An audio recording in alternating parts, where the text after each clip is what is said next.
பெறுவதற்கு உரிமை உண்டு. மக்களின் விருப்பே அரசாங்க அதிகாரத்தின் அடிப்படையாக அமைதல் வேண்டும். இவ்விருப்பமானது காலாகாலம் உண்மையாக நடைபெறும் தேர்தல்கள் மூலம் வெளிப்படுத்தல் வேண்டும். இத்தேர்தல் பொதுவானதும் சமமானதுமாக வாக்களிக்க உரிமை மூலமே இருத்தல் வேண்டும் என்பதுடன் இரகசிய வாக்குமூலம் அல்லது அதற்கு சமமான சுதந்திரமான வாக்களிப்பு நடைமுறைகள் நடைபெறுதல் வேண்டும். உறுப்புரை 22. சமுதாயத்தின் உறுப்பினர் என்ற முறையில் ஒவ்வொருவரும் சமூக பாதுகாப்புக்கு உரிமை உடையவர்.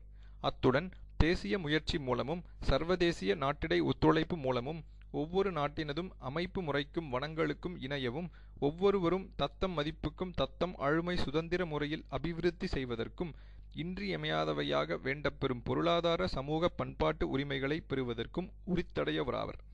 உறுப்புரை 23.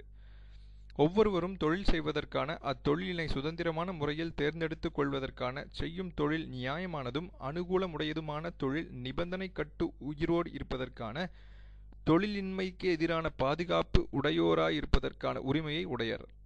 ஒவ்வொருவரும் வேறுபாடின்றி சமமான தொழிலுக்கு சமமான சம்பளம் பெறுவதற்கு உரித்துடையவராவர். வேலை செய்யும் ஒவ்வொருவரும் தாமும் தமது குடும்பத்தினரும் மனித மதிப்புக்கிணையவுள்ள ஒரு வாழ்க்கையை நடத்துவதனை உறுதிப்படுத்தும் நீதியாவதும் அனுகூலமானதுமான ஊதியத்திற்கு உரிமை உடையோராவர்.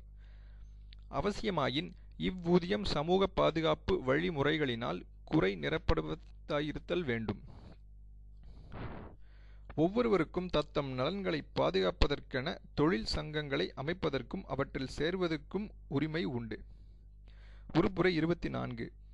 இளைப்பாறுகைக்கும் ஓய்விற்கும் ஒவ்வொருவரும் சமம் உரிமை உடையவர். இதனுள் வேலை செய்யும் மணித்தியால் வரையறை சம்பளத்துடனான காலாகால விடுமுறைகள் அடங்கும். உறுப்புரை 25. ஒவ்வொருவரும் உணவு, உடை, வீட்டு வசதி, மருத்துவ காப்பு, அவசியமான சமூக சேவைகள் என்பன உட்பட தமதும் தமது குடும்பத்தினாலும் உடல்நலத்துக்கும் நல்வாழ்வுக்கும் போதுமான வாழ்க்கை தரத்திற்கு உரிமை உடையவர் ஆவர். அத்துடன் வேலையின்மை, இயலாமை, கைமை, முதுமை காரணமாக அவை போன்ற அவரது கட்டுப்பாட்டுக்கு அப்பாற்பட்ட பிற சூழ்நிலை காரணமாகவும் வாழ்க்கை வழியில்லாமை ஏற்படும் சந்தர்ப்பங்களில் பாதுகாப்புக்கும் உரிமை உடையவர் ஆவர். தூய்மை நிலையும் குழந்தை பருவமும் விசேட கவனிப்பிற்கும் உதவிக்கும் உரித்துடையன. சகல குழந்தைகளும் அவை திருமண உறவில் பிறந்தவையாயினும் சரி, அத்தலை உறவின்றி பிறந்தவையாயினும் சரி, சமமான சமூக பாதுகாப்பினை தூய்க்கும் உரிமை உடையன.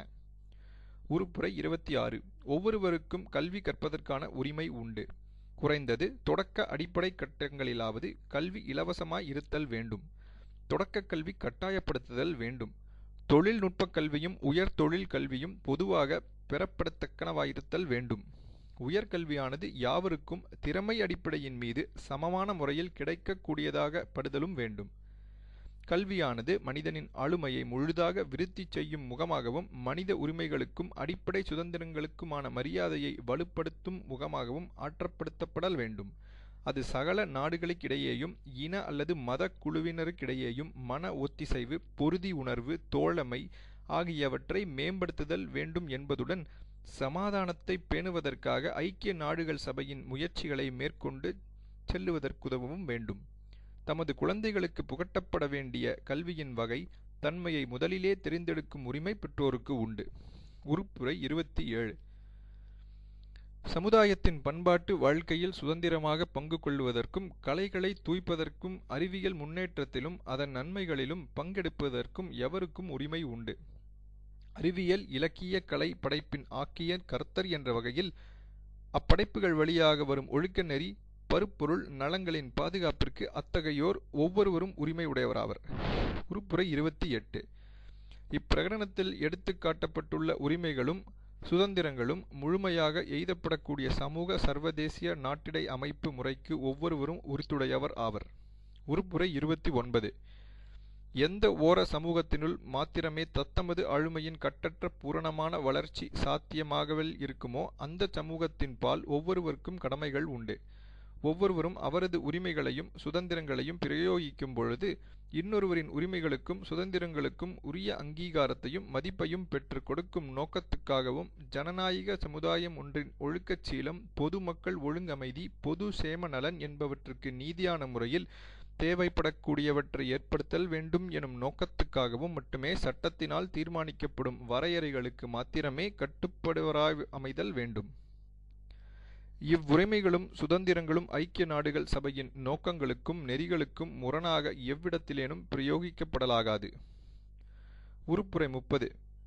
இப்பிரகடனத்தில் உள்ள எவையும் இதன்கண் எடுத்துக்காட்டப்பட்டுள்ள உரிமைகள் சுதந்திரங்கள் ஆகியவற்றில் உள்ள எவற்றையும் அளிக்கும் நோக்கத்தை உடைய ஏதேனும் முயற்சியில் ஈடுபடுவதற்கும் அல்லது செயல் எதனையும் புரிவதற்கும் எந்த ஒரு நாட்டுக்கோ குழுவுக்கோ அல்லது ஒருவருக்கோ உட்கிடையாக யாதேனும் உரிமை அளிப்பதாக பொருள் கொள்ளப்படுதல் ஆகாது.